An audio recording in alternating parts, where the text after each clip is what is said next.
Welcome to the deep dive. Today we're venturing into a part of our anatomy we often take for granted until, until it decides to make its presence known, the large intestine. You've shared some really comprehensive medical information with us, and our mission today is basically to extract the crucial insights about common disorders affecting this vital organ. We're going to try and break down the medical complexities and, focus on what you really need to understand, how they show up, and what makes each one distinctly different. Exactly. Navigating medical information can sometimes feel like, well, trying to drink from a fire hose. Right. So we're here to distill it down to the essentials. We'll be looking at a range of conditions today, from the sudden and acute like appendicitis to the more chronic stuff, such as irritable bowel syndrome, IBS as it's usually called. Yeah. Then we'll touch on Clostridium difficile colitis, often just called C. diff. Then Crohn's disease, ulcerative colitis, UC, large bowel obstruction, and finally, diverticular disease. The goal is really that by the end of this deep dive, you'll have a much clearer picture of how these issues, which can seem similar, actually differ. All right, sounds good. Let's jump straight in with something that often presents, well, quite dramatically, appendicitis. Yeah. What are the key warning signs, the things that might make someone think, could this be appendicitis? Okay, so the classic way appendicitis starts is often with a pretty vague pain, usually around the belly button area. Vague, okay. Yeah, but here's the key thing. It usually doesn't stay there. What's interesting is how that pain typically migrates or moves, eventually settling in the lower right part of the abdomen, specifically at a spot known as McBurney's point. McBurney's point. Right. Think of it like the irritated appendix sending out stronger, more localized signals as the inflammation gets worse. Along with this shifting pain, you might also get nausea, vomiting, maybe lose your appetite, and potentially run a fever or notice a faster heartbeat. McBurney's point, that's a spot a doctor would physically check, right? Yeah. What might they feel or see during an exam that points towards appendicitis? Yes, absolutely. A really important physical finding is what doctors call rebound tenderness. Rebound tenderness. Yeah. So this is when a doctor gently presses on that lower right area, and it might not hurt too much while they're pressing down, but then when they suddenly release the pressure, there's often a sharp, intense spike in pain. Ouch, okay. Yeah. And you might also notice guarding. That's where the muscles in that lower right area become really tight and rigid. It's basically your body instinctively trying to protect that inflamed appendix. Okay, so what's actually going on inside to cause all this? What kicks off appendicitis? Well, the most common reason is a blockage in the appendix itself. The appendix is like this little finger-like pouch attached to the large intestine. If the opening gets blocked, pressure can build up inside, and that leads to inflammation. Often, this blockage is caused by fecalith, which is just a hardened piece of stool, basically. A fecalith, okay. Or it could be enlarged lymphoid tissue, which sometimes happens when your body's fighting off an infection somewhere else. This trapped environment then becomes a breeding ground for bacteria, leading to a full-blown infection inside the appendix. And this doesn't sound like something you can just, wait out. What are the serious risks if it isn't treated quickly? No, definitely not. If that inflammation keeps going, it can actually cut off the blood supply to the appendix. Without enough blood flow, the tissue can start to die. That's called necrosis. Necrosis, right. And that significantly weakens the appendix wall, making it much more likely to rupture or burst. Oh, man, a ruptured appendix sounds really bad. What happens if that occurs? Yeah, a rupture is definitely a serious medical emergency. When the appendix bursts, it spills its contents, bacteria, pus, all that stuff into the abdominal cavity. Yikes. This can lead to peritonitis, which is a severe inflammation of the lining of the entire abdomen. It can also cause abscesses to form. Those are like pockets of pus. And in the worst cases, it can trigger sepsis, which is a life-threatening whole-body response to infection. Wow. Okay, so clearly needs prompt attention. How do doctors actually confirm it's appendicitis? What tests do they use? So the gold standard for diagnosing appendicitis is usually an abdominal CT scan. CT scan, okay. Yeah, this imaging gives really detailed cross-sectional pictures of the abdomen and can almost always show an inflamed appendix clearly. Ultrasound is another possibility, especially useful for children and pregnant individuals because it avoids radiation. Right, makes sense. And blood tests are also very helpful. They often show an elevated white blood cell count, which is a general sign of infection, and also increased levels of inflammatory markers like C-reactive protein or CRP. Okay, so if we're trying to boil it down, what's the absolute key thing that distinguishes appendicitis from other tummy troubles? The really distinctive feature is that progression of pain starting vaguely around the belly button and then specifically localizing to that lower right abdomen, combined with finding rebound tenderness on exam and usually a fever. That combination is a very strong indicator. Think of the shifting pain as the appendix getting more and more irritated. Got it. And how does it differ from some of the other conditions we're going to talk about today? Well, unlike, say, irritable bowel syndrome or ulcerative colitis, appendicitis comes on suddenly. It's acute, not characterized by chronic diarrhea. Okay. And unlike Crohn's or UC, there's typically no prior history of ongoing gut problems. It's also different from your average stomach bug or gastroenteritis. With gastroenteritis, the pain tends to be more widespread all over the abdomen, not just localized to lower right, and diarrhea is often the main event rather than that specific localized pain. Right, that clarifies things. Okay, let's move to a condition that's much more long-term and affects, well, a lot of people. Irritable bowel syndrome, or IBS. What are the main ways IBS shows up? Okay, so the hallmarks of IBS are recurring abdominal pain and bloating, along with noticeable changes in bowel habits. These changes can be diarrhea, constipation, or sometimes a frustrating mix of both. Hmm.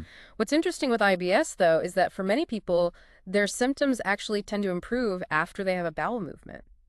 Also, importantly, IBS doesn't typically involve fever or unintentional weight loss. Those would be red flags for something else. So what's thought to be going on in the gut with IBS if it's not like appendicitis inflammation? Right. The exact causes are still being figured out, but it's believed to involve issues with how the gut moves. It's called dysmotility. Hmm. So the muscle contractions might be off. Oh, okay. There also seems to be a problem with the communication between the gut and the gut-brain axis. It's like the signals get mixed up, leading to pain or discomfort. Gut-brain axis, right? Yeah. And for many individuals, stress can be a really significant trigger for their IBS symptoms. But crucially, unlike some other conditions we'll discuss, in IBS, there's no visible structural damage to the bowel itself. No structural damage, so it's considered a different type of disorder. Exactly. IBS is classified as a functional gastrointestinal disorder. This means the symptoms are very real and can be very disruptive, but they aren't caused by inflammation, ulcers, or other physical abnormalities that we can actually see in the digestive tract lining. And it sounds like there's often a link with mental well-being, too. There frequently is, yes. Many people with IBS also experience psychological stress, anxiety, or depression. Now, these aren't thought to be the direct cause of IBS, but they can definitely influence the severity and frequency of the symptoms. It's a complex interplay. So if there's no physical damage to see, how is IBS actually diagnosed then? It's primarily diagnosed based on the person's symptoms, fitting certain patterns, and by ruling out other possibilities. Doctors often use the Rome-5 criteria, which are basically standardized guidelines to see if the symptoms fit the IBS picture. Rome-4, okay. And because IBS doesn't involve inflammation, often a colonoscopy will be done, and if it comes back normal, that helps support the IBS diagnosis by excluding things like inflammatory bowel disease, Crohn's, and UC. So what's the key differentiator for IBS compared to the others we're talking about? The primary distinguishing factors are the lack of structural inflammation or visible damage, the common report that symptoms improve after a bowel movement, and the tendency for symptoms to worsen with stress. Those things, especially without fever or weight loss, really point towards IBS. It's that gut-brain communication issue causing real symptoms without visible gut damage. And how can we tell it apart from, say, Crohn's or C. diff? Well, unlike Crohn's or ulcerative colitis, IBS doesn't cause blood in the stool, unintentional weight loss, or those signs of inflammation you'd see on a colonoscopy. Right, no blood. Exactly. And unlike C. difficile colitis, there's no fever, no identifiable infection, and it's not linked to recent antibiotic use. And compared to a large bowel obstruction, there are no signs of an actual physical blockage stopping everything up. Okay, that makes sense. Let's move on to a condition that definitely does have a more direct trigger. Clostridium difficile, or C. diff colitis. What are the main ways this infection makes itself known? Okay, the telltale signs of C. diff are pretty distinct. We're talking about profuse, watery diarrhea, often happening many, many times a day. Profuse, okay. Yes, along with fever and abdominal cramping. And the stools themselves are often described as having a particularly foul smell. And I understand there's usually a specific event that comes before a C. diff infection. What's the critical clue there? Yes. A really, really important piece of the puzzle is recent antibiotic use. Certain antibiotics, like clindamycin or fluoroquinolones, are more commonly linked to C. diff. Okay, so how does taking antibiotics actually lead to this C. diff problem? So Our intestines are home to a huge community of bacteria, right? A whole ecosystem. Many are beneficial, helping keep things Right, balanced. the gut microbiome. Exactly. When you take antibiotics, especially broad-spectrum ones, they can disrupt this delicate balance. They kill off many of the good bacteria along with the bad ones they're targeting. Hmm. This disruption creates an opportunity. Clostridium difficile is a bacterium that might already be present in small, harmless numbers, but when its competition is wiped out by the antibiotics, it can suddenly overgrow and start producing toxins. Ah, so it takes advantage of this situation. Precisely. Think of your gut flora like a lawn. Antibiotics are like a powerful weed killer that kills weeds, but also a lot of the grass. C. diff is like a tough weed that can then take over the bare patches. It's these toxins produced by the overgrown C. diff that cause the inflammation and the nasty symptoms of C. diff colitis. And what happens if a C. diff infection gets really severe? What are the dangers? In more severe cases, C. diff can lead to significant inflammation of the colon. Sometimes it's called pseudomembranous colitis because you can actually see yellowish plaques or pseudomembranes on the colon lining. Pseudomembranes, wow. It can also progress to something called toxic megacolon, which is a dangerous widening of the colon that can rupture. Plus, the severe diarrhea itself can cause serious dehydration and electrolyte imbalances. And in the really critical cases, it can even lead to sepsis. Are there other knock-on effects, like outside the colon itself? Yes, definitely. The massive fluid loss from the diarrhea can throw off essential electrolytes, sodium, potassium, which are vital for heart function, nerve function, everything. Right. And sometimes this dehydration and electrolyte trouble can contribute to kidney injury as well. So how do doctors pin down a diagnosis of C. diff? What tests confirm it? The main way is through stool tests that specifically look for the toxins produced by the C. diff bacteria. There are also PCR tests that can detect the C. diff gene in the stool sample. Okay, school test. Yeah. In some situations, maybe if the diagnosis isn't clear, they need to see how bad the inflammation is, a colonoscopy might be done. That's where they might actually see those pseudomembranes we talked about. So what's the single most important clue that points doctors towards C. diff?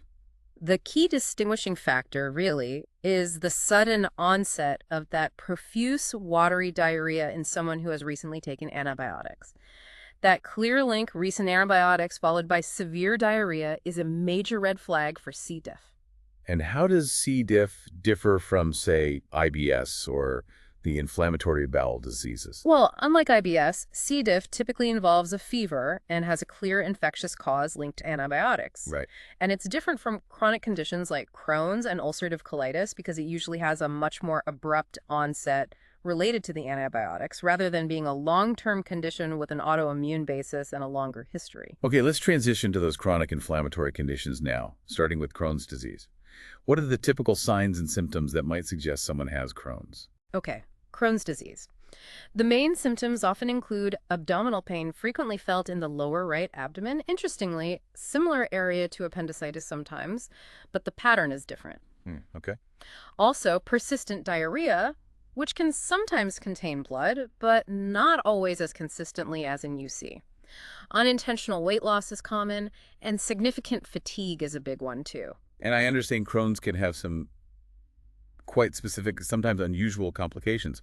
What are those? Yes, Crohn's is characterized by inflammation that can go through the entire thickness of the bowel wall. We call that transmural inflammation. Transmural, through the whole wall. Exactly. This deep inflammation can lead to things like fistulas. Those are abnormal tunnels or connections that can form between different parts of the bowel or even between the bowel and other organs like the bladder or the skin. Oh, fistulas. Yeah. It can also cause strictures, which are narrowings in the bowel that can potentially lead to blockages down the line. And perianal disease problems around the anus, like abscesses and fistulas, is also quite common with Crohn's. Plus, patients might have fevers and suffer from malnutrition because the inflammation interferes with absorbing nutrients. What's the underlying process driving this chronic inflammation in Crohn's? What's believed to be the root cause? Crohn's is generally considered an autoimmune condition. Basically, the body's immune system mistakenly attacks healthy tissues in the digestive tract. Autoimmune. Okay. There's also a definite genetic component. It runs in families more often. And environmental factors, though not fully understood, are thought to play a role in triggering or worsening the condition in susceptible people. You mentioned malnutrition and nutrient absorption. Why does Crohn's cause problems with that? Because the inflammation in Crohn's can occur anywhere along the GI tract, from the mouth to the anus, including the small intestine where most nutrients are absorbed. Right. So those inflamed areas just can't do their job properly. Right. This messes up the digestion and absorption of essential vitamins, minerals, fats, proteins, leading to deficiencies. Are there effects of Crohn's that might show up outside the digestive system? Yes, absolutely. Crohn's often has what we call extraintestinal manifestations. These can include things like anemia, osteoporosis, various types of arthritis, and certain skin conditions like erythema nodosum. Those are painful red bumps, usually on the shins. Eye inflammation can happen too. So quite systemic effects possible. How is Crohn's typically diagnosed then? What do doctors look for? Colonoscopy is really crucial. During the scope, doctors often see what are called skip lesions. Skip lesions. Yeah, patches of inflammation separated by areas of perfectly normal-looking bowel tissue. It's patchy. The inflamed areas might also have a cobblestone appearance because of the deep ulcers and swelling. Cobblestone. Okay. And biopsies taken from these areas are key. They often reveal granulomas, which are microscopic clusters of inflammatory cells that are a real hallmark of Crohn's. Plus, stool tests like fecal calprotectin are usually elevated, indicating active gut inflammation. Think of calprotectin as a marker telling us there's inflammation down there. So what's the primary thing or combination of things that really points towards Crohn's? The primary distinguishing factors are that transmural inflammation affecting the full thickness of the wall, along with the potential for fistulas and perianal disease, and seeing those characteristic skip lesions on colonoscopy. That patchy, deep inflammation pattern is very suggestive of Crohn's. And how does Crohn's differ specifically from, say, UC or IBS? Okay, unlike ulcerative colitis, which we'll get to next, Crohn's can affect any part of the GI tract, not just the colon. And the skip lesions and fistulas are much more typical of Crohn's. Right, location and pattern. Exactly. And unlike IBS, Crohn's involves clear, visible inflammation and structural changes, plus systemic symptoms like weight loss and anemia that you don't typically see in IBS. Okay, let's move on then to ulcerative colitis, or UC. What are the main symptoms someone with UC might experience? All right, ulcerative colitis. The main symptoms here often include bloody diarrhea. That's often a very prominent and frequent symptom, more so than typically in Crohn's. Bloody diarrhea is key for UC. It's a very common and often defining feature, yes. Also, pain, usually in the lower left abdomen, an urgent need to have bowel movements like gotta go now, and rectal pain or discomfort. Many people with UC also experience tenesmus. Tenesmus, what's that? Tenesmus is that persistent feeling that you haven't completely emptied your bowels, even right after you've gone. It's like a constant pressure or urge. Ah, okay. And what's thought to cause the inflammation in UC? Similar to Crohn's. Yes, similar in that it's also believed to be an autoimmune condition. The immune system mistakenly attacks the lining of the colon. And again, there's a genetic predisposition, so family history can play a role. So how does the inflammation itself in UC compare to Crohn's? Is it different? It is different in a key way. In ulcerative colitis, the inflammation is typically limited to the inner lining, the mucosa of the colon. It doesn't usually penetrate through the entire bowel wall like it often does in Crohn's. It starts in the rectum and spreads upwards in a continuous fashion. Continuous, not patchy like Crohn's skip lesions. Exactly. Continuous inflammation, generally starting low and moving up. But even though it's more superficial, it can still cause significant damage and symptoms. What are some of the potential complications from long-term UC? Well, long-standing severe UC can increase the risk of developing toxic megacolon, that dangerous dilation of the colon we mentioned earlier. Right. And unfortunately, having UC for many years also increases a person's long-term risk of developing colon cancer. That's why regular screening colonoscopies are so important for people with UC. Are there extraintestinal effects with UC too, like with Crohn's? Yes, there can be. Some overlap with Crohn's, like arthritis and eye inflammation, uveitis. But one that's more strongly associated with UC is primary sclerosing cholangitis, or PSC, which is a disease affecting the bile ducts in the liver. PSC. Okay, so how is UC diagnosed? What are the key findings? Again, colonoscopy is absolutely essential. During the scope for UC, doctors typically see continuous areas of inflammation starting in the rectum and extending upwards to varying degrees. There are no skip lesions. Continuous inflammation. Right. The lining often looks very red, raw, and fragile. Doctors call it friable, meaning it bleeds very easily, even just from being touched by the scope. Biopsies taken will often show microscopic features like crypt abscesses, little collections of pus in the glands of the colon lining. And just like Crohn's, fecal calprotectin levels in the stool are usually high, confirming inflammation. So what's the key feature that really points specifically to UC? The primary distinguishing factor is that continuous inflammation affecting only the colon's inner lining, starting in the rectum, accompanied by that characteristic bloody diarrhea. The continuous pattern is really critical in differentiating it from Crohn's. And how does UC differ from, say, C. diff? Well, unlike C. diff, which is an acute infection triggered by antibiotics, UC is a chronic autoimmune condition. It has a much longer history usually and isn't directly caused by a specific recent event like taking antibiotics. And of course, UC doesn't have fistulas or skip lesions like Crohn's, and it's confined to the colon. Okay, got it. Yeah. Let's shift gears now to a different kind of problem, a blockage. Large bowel obstruction, or LBO. What are the main signs that might indicate someone has an LBO? Okay, LBO. The key symptoms here are pretty dramatic. Severe swelling or distension of the abdomen, like it looks visibly bloated and feels tight. Also, cramping abdominal pain, which can come and go in waves, along with nausea and often vomiting. And what about bowel habits? Any telltale signs there? Yes, crucially, people with a complete large bowel obstruction typically experience obstipation. That's the inability to pass any gas or have any bowel movement.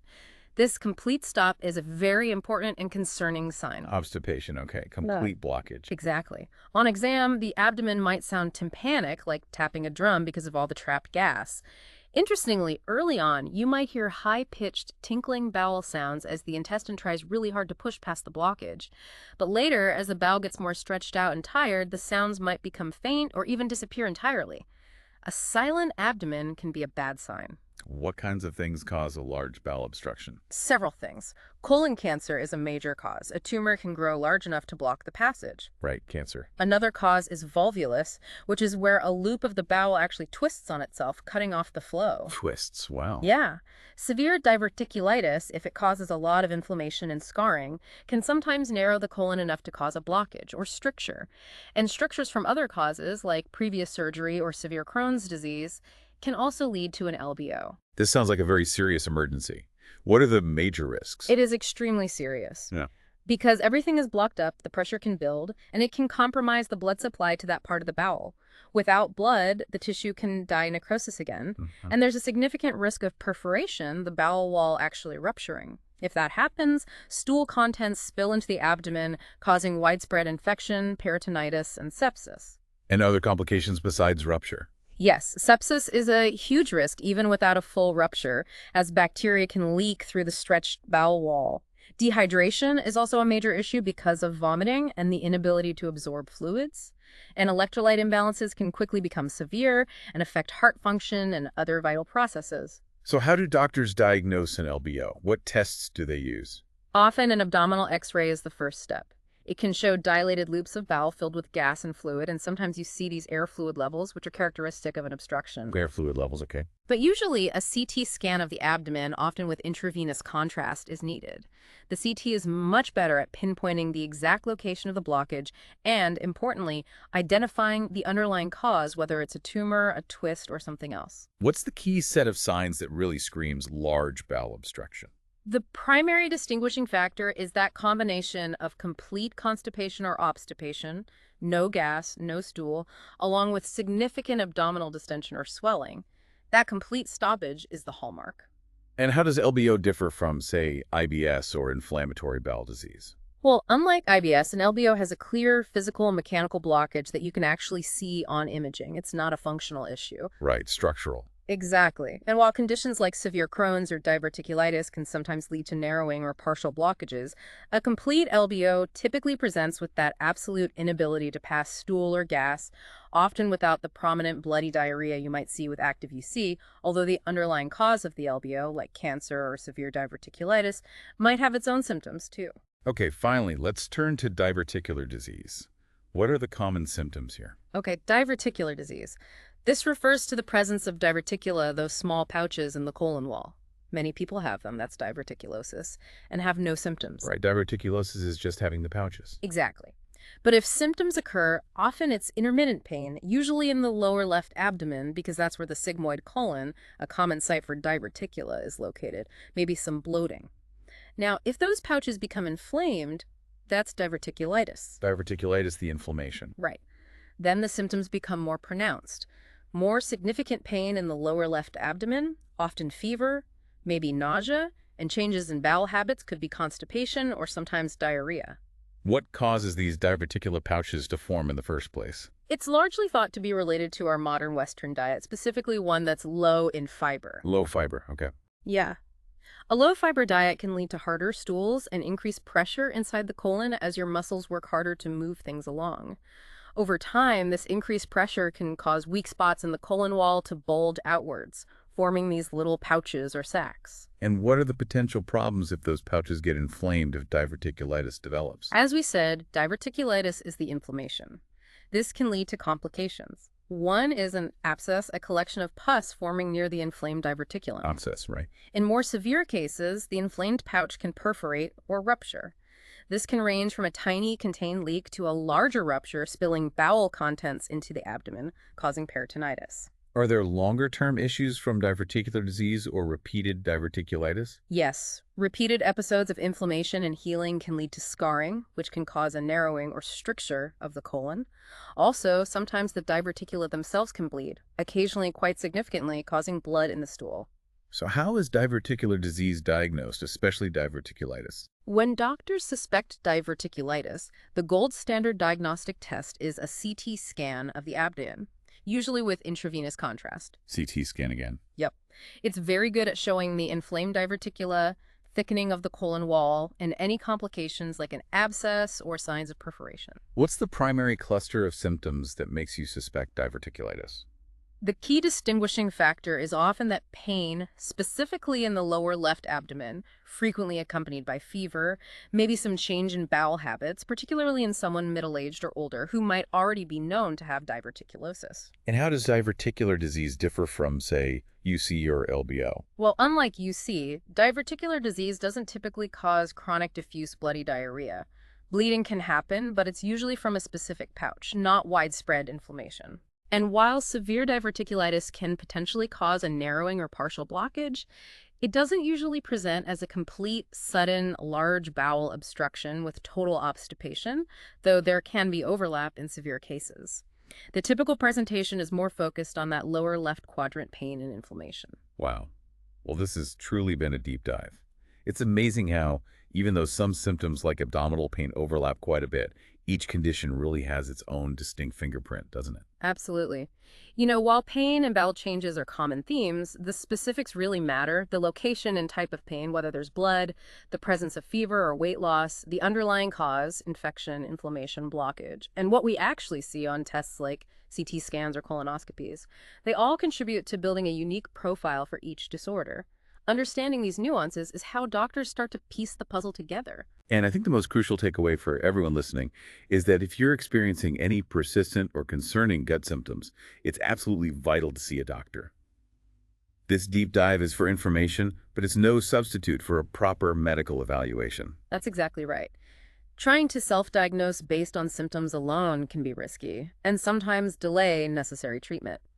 Getting an accurate diagnosis from a healthcare professional is always the essential first step towards getting the right management and feeling better. So as you reflect on everything we've covered today, maybe think about those specific patterns and distinguishing features. Which of these differentiating factors struck you as most insightful, and why? Having a clearer understanding of these differences can really empower you to be more informed about your own health and to have better, more productive conversations with your doctors. Thanks for joining us for this deep dive.